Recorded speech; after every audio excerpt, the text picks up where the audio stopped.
ये एक एक्सपेरिमेंट है आपके कोर्स में, ठीक है। And you must be aware speed of sound कैसे जो है वो वर्कआउट की जाती है। यू कैन यूज एको, ठीक है, कि जितना डिस्टेंस, मतलब एक आवाज दो, फिर जितनी दूर से आई तो 2 टाइम्स डिस्टेंस लेके टाइम से डिवाइड कर दोगे तो स्पीड ऑफ साउंड आ जाएगी, ठीक है। अज्यूमिंग साउंड की जो है कांस्टेंट स्पीड है, तो that is one way.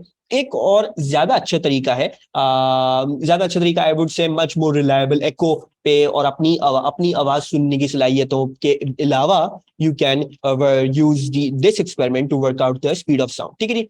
And इसका जो असल नाम है, this is known as the water column method, ठीक है। This is working out the speed of sound using a water column, ठीक है। यानी इसमें जो है वो हम स्टेशनरी वेव्स को इस्तेमाल करते हुए we shall be working out the speed of sound in air, ठीक है जी। अच्छा, now what I am going to do is, मैं जो हूं वो एक बहुत बड़ा सा टब लूंगा, ठीक है। I grab a big bucket और अ बिग टब, ठीक है जी। Let's do that. ये ट्रेडिशनल वे है जिस तरह से ये कर सकते हो, ठीक है जी, वरना और भी इसके स्पिन ऑफ्स होंगे, और स्पिन ऑफ्स में you will never be asked to design this experiment, ठीक है। लेकिन एक चीज पता होनी चाहिए क्या हो रहा है, क्या हो रहा है। अच्छा, now what we are going to do is we are going to fill this tub with water, ठीक है जी। हमने इसको पानी से भर दिया and I am going to get a tube, ठीक है जी। मैं एक ट्यूब लूंगा, एक ट्यूब लूंगा, और एक ट्यूब ऐसी लेंगे कि जो है ना, जो नीचे से खुली हुई, ठीक है जी। वाई इज, मतलब it should be something like this, चलो बंद भी हो, कोई मसला नहीं है, इसको हम ऐसे ही रख देते हैं इसमें ना। इसको अभी मैंने ऐसे रखा हुआ है कि this is fully submerged in the water, और अभी इसमें पानी भी सारा का सारा, मतलब जो वाटर लेवल है वो सारा का सारा इसमें भी पानी भरा हुआ है, ठीक है। अच्छा, मैंने ये तो कर लिया। Now what I am going to do is I am going to get a speaker, ठीक है। स्पीकर ले लो या एक ट्यूनिंग फॉर्क ले लो, anything that can give you a constant frequency of sound, ठीक है जी। तो मैं एक स्पीकर बना रहा हूं ये, I know my drawing is horrible, लेकिन दिस इज अ स्पीकर, ठीक है जी। This is your speaker and this speaker, आप स्पीकर के अलावा क्या इस्तेमाल कर सकते हो, आप स्पीकर के अलावा जो है वो ट्यूनिंग फॉर्क भी इस्तेमाल कर सकते हो। आपको स्पीकर या ट्यूनिंग फॉर्क का काम क्या है, you just want this, you want this to play a constant known frequency, ठीक है जी। मतलब जो फ्रीक्वेंसी आप इसमें से प्ले कर रहे हो उस फ्रीक्वेंसी की वैल्यू आपको पता होनी चाहिए है, ठीक है जी। So you can use a speaker, computer से कनेक्ट करके कोई भी सिग्नल फॉर कुछ भी, कितने भी हर्ट्ज का कनेक्ट करके इसमें से प्ले कर दो, या फिर एक ट्यूनिंग फॉर्क लो। ट्यूनिंग फॉर्क जो होता है that's something like this, it's like a fork, और उसके दो ही वो होते हैं। इसको जब भी स्ट्राइक करते हो तो it vibrates only with a particular frequency, ठीक है। तो different different kinds of tuning forks होते हैं, एंड उसको जब हिट करते हो only vibrates with only one frequency, सिर्फ एक फ्रीक्वेंसी से वाइब्रेट करता है। तो you can also use that to get your constant known frequency, ठीक है जी। You can also use a tuning fork, you can also use a tuning fork. अच्छा, now अब हमने एक्सपेरिमेंट सेटअप कर ली ना, this is the first frame in the experiment. अब हम क्या करेंगे, हम ये करेंगे कि हम जो है ना स्पीकर समेत ट्यूब को ऊपर उठाना शुरू कर देंगे, ठीक है जी। What we will be doing, we will try to, we will, एक सेकेंड,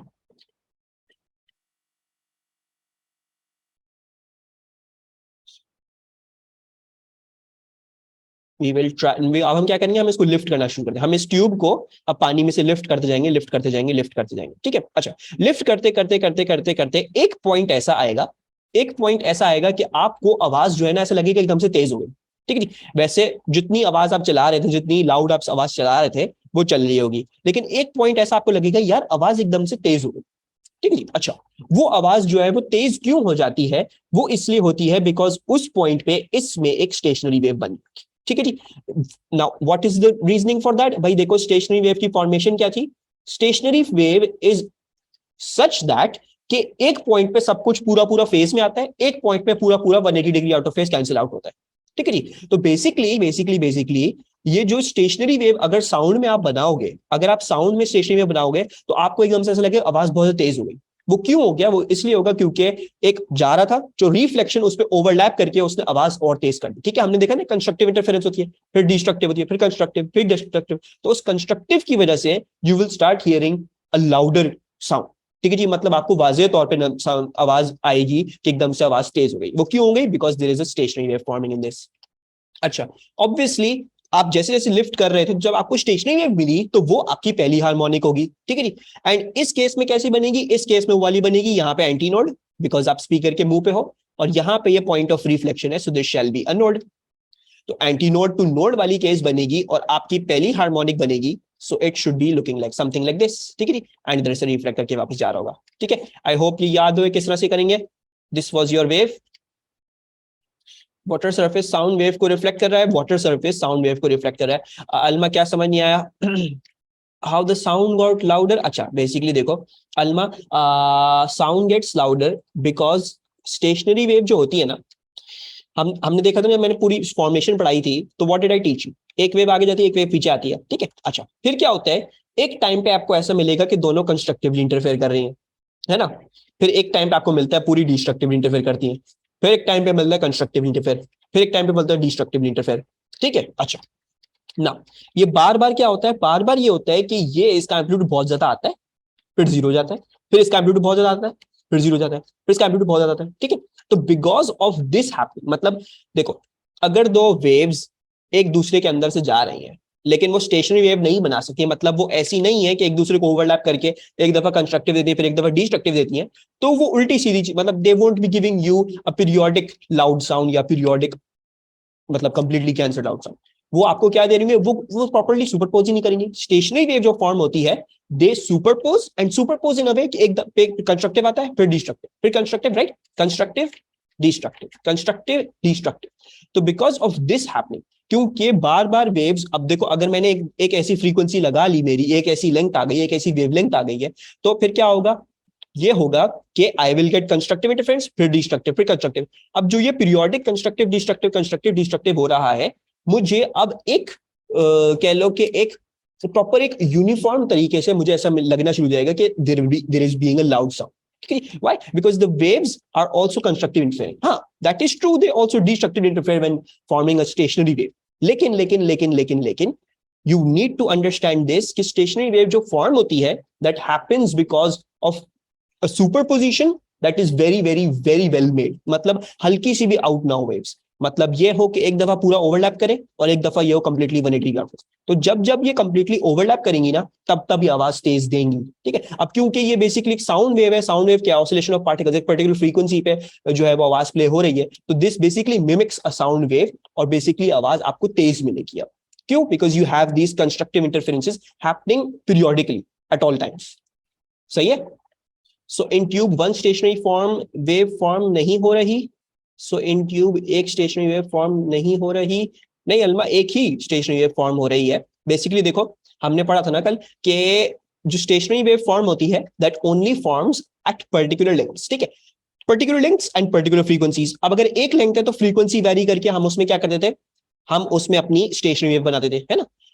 अगर एक लेंथ पड़ी हुई थी हमारे पास तो फ्रीक्वेंसी वैरी करते थे, तो हमें मिलता था किसी फ्रीक्वेंसी पे स्टेशनरी वेव बन रही है, किसी पे नहीं बन रही है, ठीक है। इस दफा मैं क्या कर रहा हूं, इस दफा instead of varying the frequency, मैं क्या वैरी कर रहा हूं, मैं लेंथ वैरी कर रहा हूं, ठीक है। कैन यू सी दिस, ये पहले जो नोड था ये कुछ भी आवाज नहीं, मतलब देयर वाज नो लेंथ जो ट्यूब में जाएगी, राइट। अब क्या हुआ, बेसिकली इसको जब मैं उठा रहा हूं, ठीक है जी, so I am lifting it up, so basically मैं इसकी लेंथ इंक्रीज कर रहा हूं, ठीक है। मैं फ्रीक्वेंसी सेम प्रोड्यूस कर रहा हूं, लेंथ इंक्रीज कर रहा हूं, ठीक है। तो बेसिकली हो रहा है के in tube number 1 stationary wave is not being formed, tube number 1 no there is no stationary wave, there is no street, क्योंकि फॉर्म कैसे होगी मैंने, मतलब कोई नोड, मतलब ये जहां पे प्रोड्यूस हो रही है वहीं पे रिफ्लेक्ट कर रही है, कैसे होगा यहाँ पे कुछ भी produce, there is no length, कुछ भी नहीं है इसमें, ठीक है। अच्छा, और ये जो मैंने बनाया है ये इतनी बड़ी लेंथ दिखाई है, may be this might be this much big length पहली हार्मोनिक के लिए, ठीक है, हो सकता है इससे भी छोटी होती, दैट डिपेंड्स। मैं आपको सिर्फ एक डायग्रामेटिक रिप्रेजेंटेशन हूं, ये आपकी पहली स्टेशनरी वेव है, ठीक है। आपको लगेगा एकदम से कि आवाज तेज हो गई है, आप जैसे जैसे लिफ्ट करते जाओगे करते जाओगे करते जाओगे, आपको एकदम से लगेगा आवाज तेज हो गई, आवाज तेज हो गई यानी उधर स्टेशनरी वेव फॉर्म होती। तो आपने क्या किया, आपने जो है वो L1 जो है वो क्या कर ली, आपने नोट कर लिया, ये लेंथ क्या आ रही है, L1 है, ठीक है। अच्छा फिर क्या करेंगे हम, फिर हम we will continue the lifting process, हम कंटिन्यू करेंगे लिफ्टिंग प्रोसेस को, let's continue the lifting process. And अब हम इसको और जो है वो उठाते जाएंगे उठाते जाएंगे उठाते जाएंगे, तो होगा ये होगा ये होगा ये होगा ये क्या होगा, ये होगा कि अब ऑब्वियसली अब मैं जैसे जैसे लेंथ इंक्रीज करूंगा तो पहली हार्मोनिक थी, अब डेफिनेटली सेकंड हार्मोनिक भी आएगी। तो लाजमी यही होगा कि आपको पहली दफा जो आपने साउंड जो है वो जो लाउड हियर करी थी, जब उठाओगे उठाओगे और उठाओगे तो जब ये निकल गई, ये लेंथ निकल गई, तो फिर वापस आवाज दोबारा से डिम हो जाएगी। लेकिन फिर क्या होगा, फिर दोबारा से ये होगा कि आपको एकदम से फिर आवाज सुनने को मिलेगी लाउड। वो क्यों होगा? Because you will be forming the second harmonic इसमें। ठीक है जी। सेकेंड हार्मोनिक की कैसे बना रहा हूं, आई होप ये सबको कल का याद हो। क्या था, एंटी नोड से स्टार्ट कर रहे हैं, पहला नोड ये फर्स्ट हार्मोनिक, एंटी नोड से दूसरा नोड सेकेंड हार्मोनिक, तो 1 2 3 3 ट्रांजिशंस, 1 2 3 3 ट्रांजिशंस की वे बनाइए। ठीक है, and then this is going to reflect back, और ये कुछ इस तरह से है। ऑब्वियसली ये वाला पॉइंट जहां से वाटर पे है ये, this is basically acting as a node. ठीक है जी। तो ये आ गया हमारे पास, क्या ये हमारी सेकेंड हार्मोनिक मिल गई, कैसे बचली, दोबारा से आवाज तेज हुई। ठीक है, अच्छा नाउ हमने ये कर लिया, will also note this length, ये हमारी होगी लेंथ L2। ठीक है जी, will just note this length, ये क्या आ रही है, ये आ रही है L2। अच्छा, अब जो है let's start working everything out. Okay, now we're going to I'm also going to introduce you to a certain thing जो पहले के पेपर्स में ज्यादा होती थी, अब कम हो गई है, लेकिन you'll still see some इसका इन्फ्लुएंस अभी तक का है। ठीक है, there is something that we still do consider आज भी इसमें। तो बेसिकली देखो देखो आप जो है ना वो यकीन से नहीं कह सकते हो कि भाई देखो, अगर तो इस ट्यूब के साथ मैंने जो है वो स्पीकर बिल्कुल चिपकाया हुआ होता तो मैं कहता एंटीनोड यहीं पे है, बिल्कुल एग्जैक्ट ट्यूब के मुंह पे है ना। अभी देखो स्पीकर हल्का सा उठा हुआ है और थोड़ी सी there is this anomaly kind of thing कि मुझे 110% श्योर नहीं है कि जहां पे मैं कह रहा हूं एंटीनोड वहीं पे एंटीनोड है। ठीक है, एंटीनोड तो असल में स्पीकर के मुंह पे। अगर तो स्पीकर जो है वो इस ट्यूब के साथ पूरा पूरा कनेक्टेड नहीं है तो आई कांट बी श्योर कि एंटीनोड असल में ट्यूब के मुंह पे बन रहा है। ठीक है, तो what I am just going to do is I am going to introduce this small length e. इसको क्या कहते हैं, this is known as the end correction. मैं क्या कहना चाह रहा हूं, मैं कहना चाह रहा हूं भाई मुझे नहीं पता एंटीनोड जो फॉर्म हो रहा है, एंटीनोड टू नोड ये पूरा L1 पे है।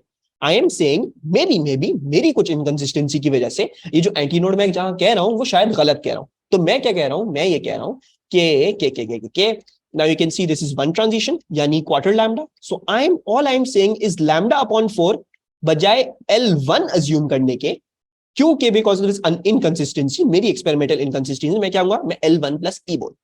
ठीक है, आई विल से कि शायद हो सकता है एंटीनोड सच्ची में ट्यूब के मुंह पे ना हो, it might be somewhere above, it might be somewhere below, तो हम कह लेते हैं वो एंड करेक्शन हमने डाल। ठीक है, any problems in understanding the end correction? This is known as your end correction. ठीक है, e is your end correction. ठीक है, इसका मैं बाद में लिख दूंगा क्यों इंट्रोड्यूस की गई है। अच्छा, एक चीज हमने ये लिख ली, और फिर ऐसा करते हैं लेट्स ऑल्सो इसके लिए भी कर लेते हैं। अच्छा, सिमिलरली अब इसमें भी वही एंड करेक्शन आएगी। ठीक है, तो इसको भी निगलेक्ट नहीं करते, यहाँ पे भी अपनी एंड करेक्शन लेते हैं। अच्छा, इस दफा क्या है, we can see 1 transition, 2 transition, 3 transitions. तो यानी basically 3 lambda upon 4 is equals to an L2 minus L2 plus E, right? L2 plus E. Any problem still here? सबको समझ में आ रहा है? कोई confusion तो नहीं? शायद आपको समझ में आ रहा है? The problem is you're just joining अभी, तो शायद हो सकता है थोड़ी सी confusion हो, थोड़ी सी problems हो इसमें। और शायद नहीं होना, अगर कुछ पूछना हो, कुछ करना हो तो you can ask me. In 3 the sound is louder.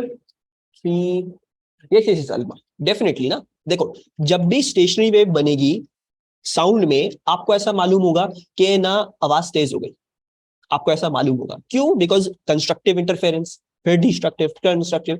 तो ये बार बार वेव्स जो बार बार एडअप होती हैं, बार बार हायर एम्पलीट्यूड देती हैं, उसकी वजह से क्या होता है, you get this perspective of a louder sound जब भी स्टेशन के फॉर्म।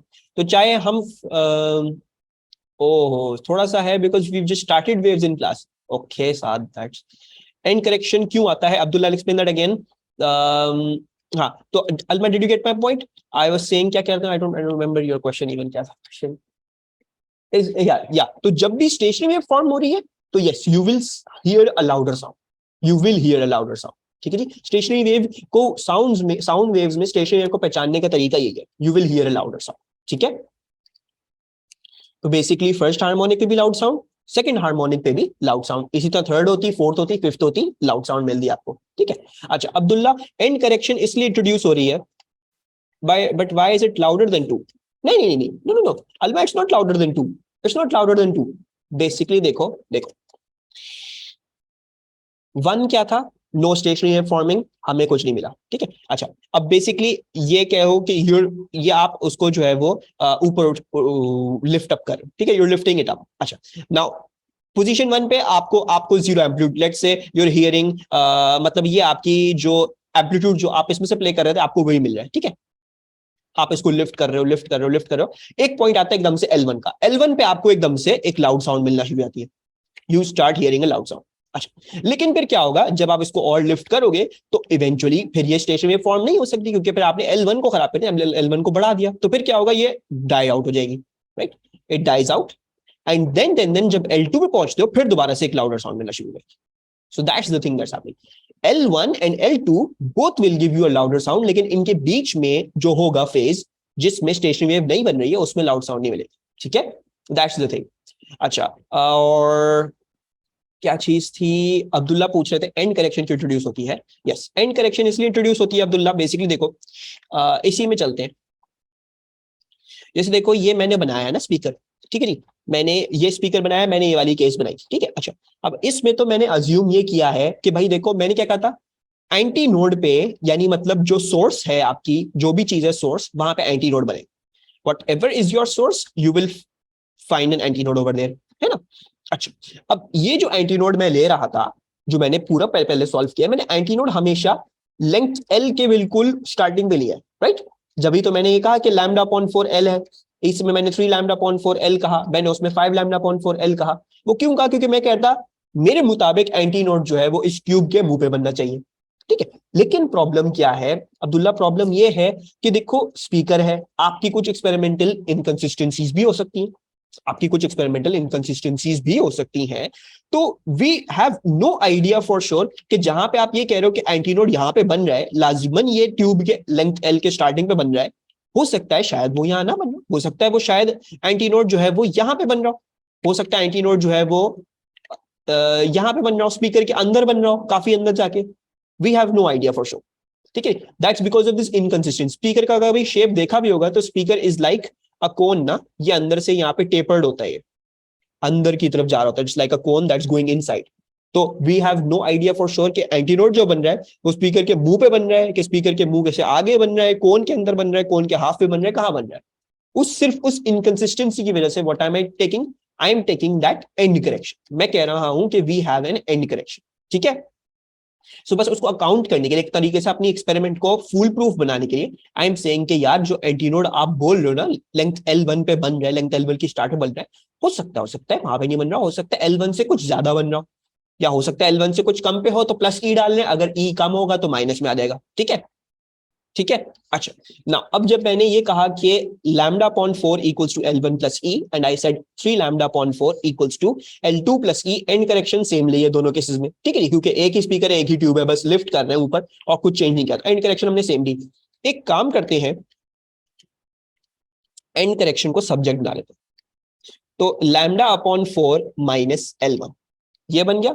इस एंड करेक्शन को उठा के अब इधर सब्स्टिट्यूट कर देते हैं, let's substitute it over there. So ये आ रहा है 3 lambda upon 4 will equals to L2 plus lambda upon 4 minus L1. And then if you do this calculation, तो आपके पास क्या आएगा, you will get lambda upon 2 will equals to L2 minus L1. You will get lambda upon 2 will equals to L2 minus L1. ठीक है, because 3 lambda upon 4 में से minus lambda upon 4 को lambda upon 2 आ गया, and that comes out to be L2 minus L1. Now, basically आपने क्या किया, now let's work out कि आपने ये करके क्या फायदा मिला आपको। ये करके आपको ये फायदा मिला कि देखो, we knew the frequency, हमने ये L1 और ये L2 निकाल के what did we do, हमने क्या निकाल लिया, we have worked out the lambda of the wave, ठीक है, क्योंकि अगर फ्रीक्वेंसी एक है तो लैम्डा भी एक ही होगा, है ना, because v equals to f lambda, if frequency is 1 lambda भी एक ही आ रहा होगा, उसका करस्पॉन्डिंग लैम्डा, वेलोसिटी उसकी कांस्टेंट रहने वाली। तो बेसिकली L2 और L1 मेजर करके उन दोनों को सब्ट्रैक्ट करके वो किसके बराबर होगा, वो लैम्डा अपॉन 2 के बराबर होगा। अब जब आपको इधर से लैम्डा पता चल जाएगा, ठीक है, आप 2 से इधर इसको मल्टीप्लाई कर दोगे, लैम्डा की वैल्यू आ जाएगी, तो फिर आप क्या कर सकते हो, you can now put this in v equals to f lambda. ठीक है, यहां से नेक्स्ट स्टेप क्या होगा, just put this in v equals to f lambda. So frequency आपको पता थी पहले से, आप मोबाइल से प्ले कर रहे हो, ट्यूनिंग फॉर्क लिया है, ट्यूनिंग फॉर्क पे वैल्यू लिखी हुई है, लैम्डा आपने इस एक्सपेरिमेंट को करते हुए निकाल लिया। अब लैम्डा प्लग इन करो, फ्रीक्वेंसी प्लग इन करो, वेलोसिटी आ जाएगी। So this is the complete experiment of working the speed of sound out using a water column. ठीक है? Any problems with this? कोई अगर confusion है तो let me know. लैम्डा ऐसे निकाला ना मेरा बच्चा, ये तो चीज समझ में आ गई ना, lambda upon 2 equals 12 minus L1। तो लैम्डा क्या आ जाएगा, 2 into L2 minus L1, right. L2 minus L2 और L1 तुमने मेजर कर ली थी इधर, राइट, जो लेंथ आ रही थी वो तुमने मेजर करी। ठीक है, अब तुम्हें बस L2 माइनस L1 करना है, 2 से मल्टीप्लाई करना है। अब वेलोसिटी, फ्रीक्वेंसी तुम्हें पता है, यू न्यू द फ्रीक्वेंसी, अब ये उठा के इधर डाल दोगे, 2 L2 माइनस L1। सही है, ठीक। So this is the experiment you use to work out the speed of sound in air. ठीक है, बेसिकली ये एयर के लिए है। सही है जी। एंड ये वाटर कॉलम का क्या काम था, अब ये वाटर कॉलम का भी काम समझ आ जाएगा। Basically this was acting as this point of node आपके लिए, एक रिफ्लेक्शन का पॉइंट बनाने के लिए, एक वेरिएबल पॉइंट ऑफ रिफ्लेक्शन। क्योंकि देखो फ्रीक्वेंसी वेरी करना बार बार, हमने कहा कि एक ही फ्रीक्वेंसी चाहते हैं, हम लेंथ वेरी करके देख लेते हैं किस किस पे स्टेशनरी वेव बनेगी। और ये देखोगे एक चीज आप लोग देखोगे कि हमेशा इस एक्सपेरिमेंट में यही होगा, L2 माइनस L1 जो है वो लैम्डा अपॉन 2 के बराबर आ रहा होगा। ठीक है, L2 माइनस L1 क्या आ रहा होगा, लैम्डा अपॉन 2 के बराबर आ रहा होगा। वो क्यों होगा ऐसा, वो इसलिए होगा बिकॉज यू कैन सी कि अगर मैं यहां से यहां देख रहा हूं बात, ठीक है, यानी L2 माइनस L1 कर रहा हूं, यानी ये चीज आ रही है। तो ये क्या है, एंटी नोड से लेके एंटी नोड का डिस्टेंस, एंटी नोड से लेके एंटी नोड का distance. Can you see that, ये एंटी नोड से लेके एंटी नोड का ही डिस्टेंस आ रहा है। ठीक है, सो बेसिकली एंटी नोड से एंटी नोड तक का डिस्टेंस वो क्या था, हाफ लैम्डा था। तो बेसिकली ये थोड़ी लंबी तरीका है इसको करने का, या फिर एक दूसरा तरीका क्या है भाई, देखो जब एक लेंथ पे फर्स्ट हार्मोनिक आ रही है, फिर उसको ऊपर करके जब सेकंड हार्मोनिक भी आ गई है, तो वो जो L2 माइनस L1 है, बेसिकली वो डिस्टेंस आ रहा है between two anti nodes, and anti nodes के बीच में डिस्टेंस क्या था, वो हाफ लैम्डा था। तो बेसिकली एक दूसरी डेरिवेशन जो है वो ऐसी भी है, लफ्जों की डेरिवेशन। ठीक है, but I find this derivation much more problem, मुझे एंड करेक्शन भी सबको समझाना था, तो इसलिए वाली चीज करिए। ठीक है, I hope there are no problems. बस एक सवाल करते हैं और फिर इसको सील करते हैं इस चीज को। क्या बोला हुआ है आपको, आपको ये बोला हुआ है a long tube fitted with a tap is filled with water. ठीक है, अच्छा अब देखो एंड करेक्शन जो बेसिकली आती है, स्पीकर को तो शायद आप चिपका के रख सकते हो, ट्यूनिंग फॉर्क को आप चिपका के नहीं रख सकते सर। क्यों, ट्यूनिंग फॉर्क को बार बार मार के ऊपर रखना पड़ता है। ठीक है, 512 हर्ट्ज का ट्यूनिंग फॉर्क है, ये खुद नहीं प्रोड्यूस कर रहा, तो इसको मारना पड़ता है कहीं ना कहीं किसी सॉफ्ट चीज पे, ताकि ये वाइब्रेट करना शुरू करे। ठीक है, तो फिर इसको बार बार हिट कर करके आपको ऊपर रखना पड़ेगा। ठीक है, सो बेसिकली वो जो प्रॉब्लम है ना एंड करेक्शन की, वो ट्यूनिंग फॉर्क वाली केस में ज्यादा प्रीडोमिनेंट कह लो वो है। ठीक है, अच्छा एक लॉन्ग ट्यूब है फिटेड विद टैप। अब मैंने कहा डिफरेंट डिफरेंट स्पिन ऑफ्स आ सकते हैं। इसमें क्या किया, इसमें बड़ा टब नहीं है, इसमें नीचे टैप लगा दिया, ताकि वो क्या करें, पानी पूरा भर के अब वो आहिस्ता आहिस्ता ये टैप खोल के पानी बाहर निकालते।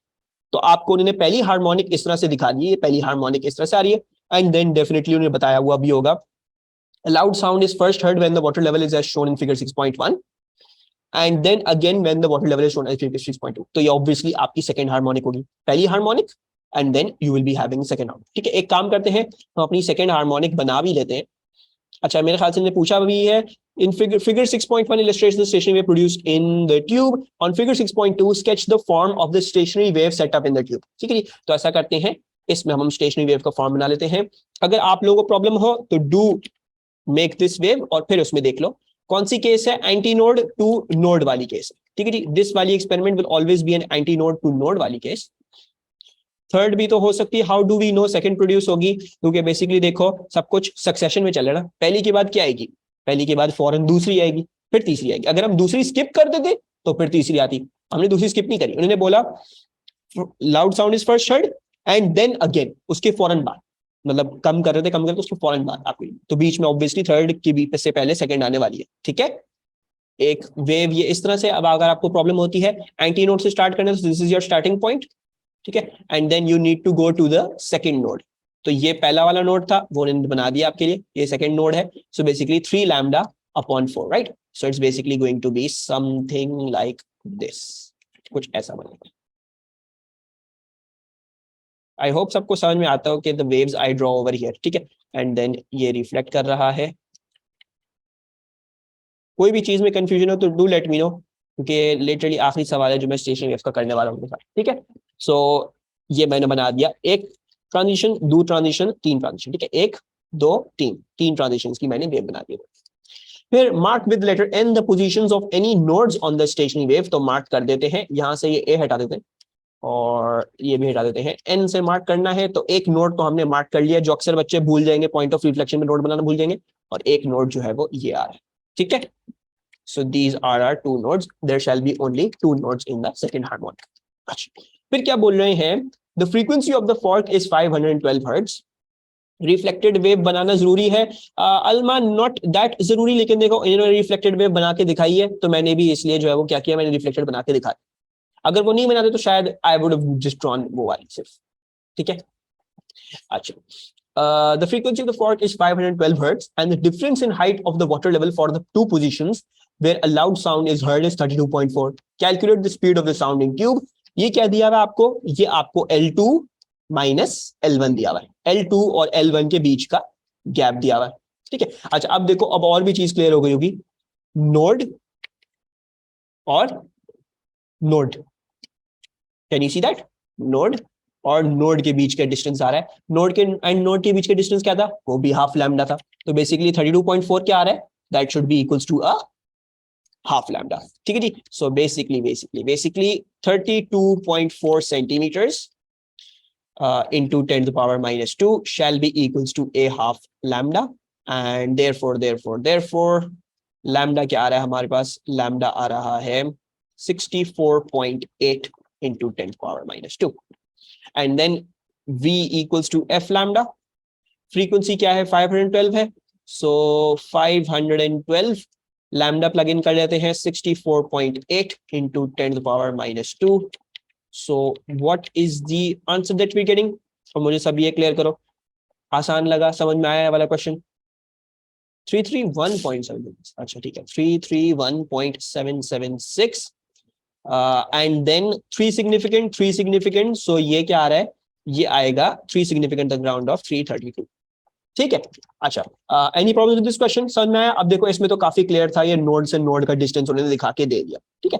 अब you don't need to do the derivation all of the times, basically ये होगा कि the step to this is L2 minus L1 will equal to half lambda always.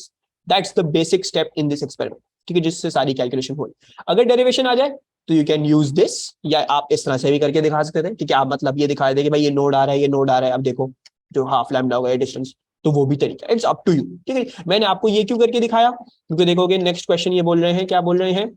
The length of the column of air in the tube is in figure 6.1 is 15.7 centimetre. मतलब ये जो 6.1 में जो length है के लिए ई की वैल्यू क्वेश्चन में गिवन होगी।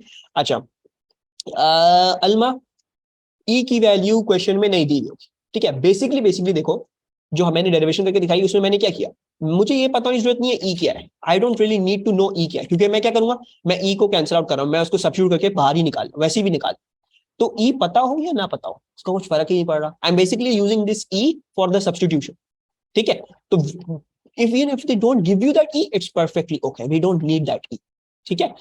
अच्छा, तो the length of the column of air in the tube in figure 6.1 is 15.7 centimetre, यानी आपको ये बोला जा रहा है कि ये जो है क्या आ रही है, ये आ रही है 15.7 सेंटीमीटर, सही है। अच्छा, suggest where the antinode of the stationary wave produced in the tube in figure 6.1 is likely to be found. आपसे पूछ रहे हैं एंटीनोड कहाँ होगा, ये जो एंटीनोड आपको दिख रहा है। अब देखो अजम्पशन क्या ली है हमने अजम्पशन ले ली है, हकीकत में ये एंटीनोड कहाँ है, ये इस ट्यूब के बिल्कुल स्टार्ट पे है, लेकिन जैसे मैंने कहा आपको कैसे पता, आपको तो ये एंड करेक्शन लेनी पड़ेगी ना, आपको ये बेसिकली एंड करेक्शन वाले कॉन्सेप्ट लेना पड़ेगा, क्योंकि ये जो है आप कह रहे हो एंटीनोड यहाँ पे हो सकता है, एंटीनोड या ना एंटीनोड ऊपर से बन रहा हो, तो we'll have to see into that, ठीक है। अच्छा, अब you know that this case is the lambda upon 4 वाली केस, आपको दिख रहा है एक ट्रांजिशन है, ठीक है। तो अब हमें लैम्डा तो पता चल गया था, एक काम करते हैं लैम्डा अपॉन 4 निकाल लेते हैं, ठीक है जी। लैम्डा क्या था? लैम्डा था 64.8 centimetres, right. So lambda was 64.8 centimetres, lambda upon 4 कितना हो जाएगा? 64.8 divided by 4, that's 16.2 centimetres, right? तो देखो इनकंसिस्टेंसी आ गई भाई। आप अज्यूम कर रहे थे 15.7 के पास होगा एंटीनोड, लेकिन आपका लैम्डा अपॉन 4 क्या बोल रहा है? आपका लैम्डा अपॉन 4 बोल रहा है 16.2 पे आपका एंटीनोड। आपका जो एंटीनोड से नोड का गैप है वो 16.2 सेंटीमीटर। सो बेसिकली आप जो यहां कह रहे थे ये एंटीनोड है, ये यहां नहीं है antinode. Antinode is somewhere over here. Here से क्या मतलब? बेसिकली एंटीनोड से लेके नोड तक का गैप इज 16.2 सेंटीमीटर। अच्छा अब्दुल्ला, बेसिकली देखो उन्होंने तुम्हें कहा कि यार देखो 15.7 सेंटीमीटर क्या है, ये लेंथ ऑफ द ट्यूब है, length of the air column है, ठीक है? यानी मतलब यहां से लेके यहां तक की बात।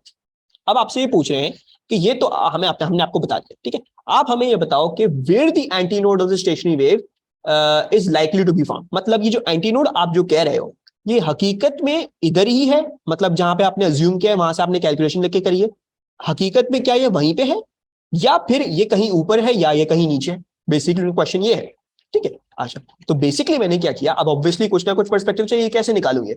तो पर्सपेक्टिव क्या लिया भाई? देखो पहली हार्मोनिक है यानी antinode to node, first harmonic, this is the quarter lambda वाला केस, है ना, वन ट्रांजिशन वाला केस। तो मैंने किया, मुझे लैम्डा पता था 64.8, मैंने क्या किया, मैंने लैम्डा अपॉन 4 करके ये निकाल लिया कि 16.2 सेंटीमीटर आ रहा है हकीकत में, असल में गैप 16.2 सेंटीमीटर है from your antinode to your node, ठीक है? That's what I worked out.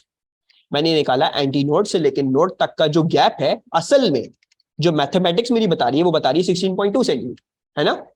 ठीक है। अच्छा अब तुम्हें देखो खुद ही नजर आ रहा है कि इनकंसिस्टेंसी है। क्या इनकंसिस्टेंसी है भाई? आप तो ये अज्यूम कर रहे थे, आप क्या अज्यूम कर रहे थे? आप ये अज्यूम कर रहे थे, डायग्राम में देखो उन्होंने अज्यूम क्या किया, उन्होंने अज्यूम ये किया है कि वेव यहीं से शुरू हो रही है, यानी उसका एंटीनोड जो है वो यहाँ पे है, ये ए यहाँ पे। लेकिन आपने मैथमेटिक्स के थ्रू प्रूव कर दिया एंटीनोड जो है ना वो असल में 16.2 सेंटीमीटर पे, यानी एंटीनोड जो है वो यहाँ कहीं ऊपर बन रहा है, आपके अजम्पशन के बरक्स बन रहा है, यानी बेसिकली वो एंड करेक्शन वाली चीज आ गई। तो बेसिकली आपने जो अज्यूम कर रहे थे वो गलत अज्यूम किया है, हकीकत में 16.2 सेंटीमीटर पे है, यानी लेंथ ऑफ द ट्यूब से 0.5 सेंटीमीटर ऊपर है, राइट? 16.2 माइनस 15.7 यानी आपकी एंड करेक्शन क्या आ रही है? वो आ रही है 0.5 सेंटीमीटर, यानी असली में लेंथ ऑफ द ट्यूब यानी आपका एयर कॉलम से 0.5 सेंटीमीटर और ऊपर है आपका एंटीनोड, ठीक है? सो this is what the question is asking and this is what I right for 2 marks. ठीक है जी, सबको समझ में आया? Is most likely 16.2 minus 15.7 centimeters is equals to 0.5 centimeter above the column of air या फिर above the end of the tube,